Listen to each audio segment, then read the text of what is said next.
Hi, ഞാൻ doctor John Appius, maxillofacial സർജനാണ്. ഡെർമാവ്യൂവിൽ ഹെയർ ട്രാൻസ്പ്ലാന്റ് സർജനായിട്ട് വർക്ക് ചെയ്യണം.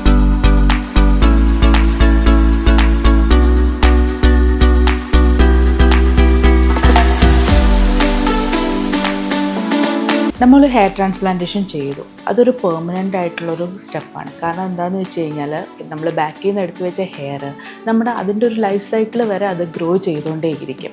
അപ്പോൾ നമ്മളുടെ ഒരു ചെറിയ മൈൽഡായിട്ടുള്ള എന്തെങ്കിലും ഒരു ഡിഫറൻസ് അല്ലെങ്കിൽ ഒരു തെറ്റ് കാരണം നമ്മളത് ലൈഫ് ലോങ് നമ്മളത് ക്യാരി ചെയ്യേണ്ടി വരിക. അപ്പോൾ നമ്മൾ വൈസായിട്ട് തന്നെ നമ്മുടെ ക്ലിനിക്ക് ചൂസ് ചെയ്യുക. അതായത് കണക്കുകൾ അനുസരിച്ച് ഇന്ത്യയിൽ 2023 3,12,000 കേസുകൾ ചെയ്തെന്നാണ് പറയണത്.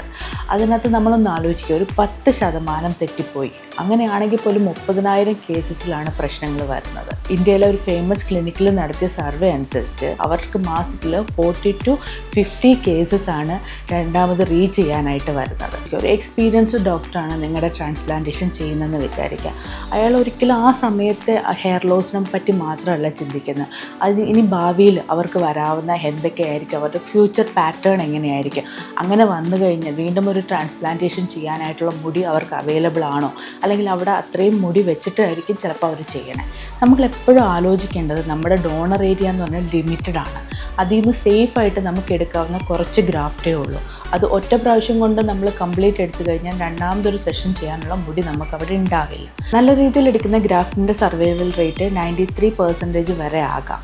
അതായത് ഒരു അൺട്രെയിൻഡ് ആയിട്ടുള്ളൊരു പേഴ്സൺ അല്ലെങ്കിൽ ഒരു ടെക്നീഷ്യൻ ചിലപ്പം മുടി വലിച്ചെടുക്കുകയാണെങ്കിൽ ആ സമയത്ത് നമുക്ക് ഫോളിക്കിളിന് ഡാമേജ് വരാം. അതിന് സർവൈവൽ ഉണ്ടോ എന്ന് പോലും നമുക്കറിയില്ല.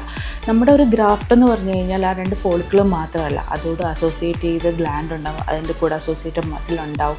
ഇതെല്ലാം വേണം ഒരു പ്രോപ്പർ ഗ്രാഫ്റ്റ് സർവൈവൽ റേറ്റിന്. ഇപ്പോൾ ഒരു അൺട്രെയിൻഡ് ആയിട്ടുള്ളൊരു പേഴ്സണലാണ് അത് എടുക്കുന്നതെങ്കിൽ 50% ഓഫ് ഗ്രാഫ്റ്റ് സർവൈവൽ റേറ്റ് കുറവാണ്. International society of hair restoration സർജറിയുടെ കണക്ക് പ്രകാരം ധാരാളം ക്ലിനിക്കിൽ ടെക്നീഷ്യൻസ് വർക്ക് ചെയ്യുന്നുണ്ട്. സോ നമ്മുടെ പ്രധാന ഉദ്ദേശം എന്താണെന്ന് വെച്ചാൽ റെഡ് ഫ്ലാഗ്സിനെ തിരിച്ചറിയുക. ഒരു ക്വാളിറ്റി ക്ലിനിക്ക് ഒരിക്കലും അവിടുത്തെ പ്രൈസിനകത്ത് മാറ്റമൊന്നും ഉണ്ടാവില്ല, അവിടെ ഹിഡൻ ചാർജസ് ഒന്നും ഉണ്ടാവില്ല. അവരെല്ലാ പ്രൊസീജിയറും കറക്റ്റായിട്ട് തന്നെ പറഞ്ഞു തരും.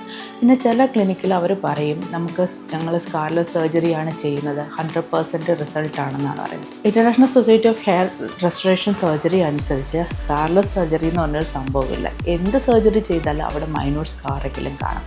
പിന്നെ 100% കമ്മിറ്റ്മെൻറ്റ് കൊടുക്കാൻ പറ്റില്ല. കാരണം എന്ന് വെച്ച് കഴിഞ്ഞാൽ ഏറ്റവും നല്ല ഒരു ഗ്രാഫ്റ്റ് വെച്ച് നല്ല രീതിയിൽ ചെയ്താൽ പോലും ഒരു 93% സർവൈവൽ റേറ്റ് ഉള്ളൂ.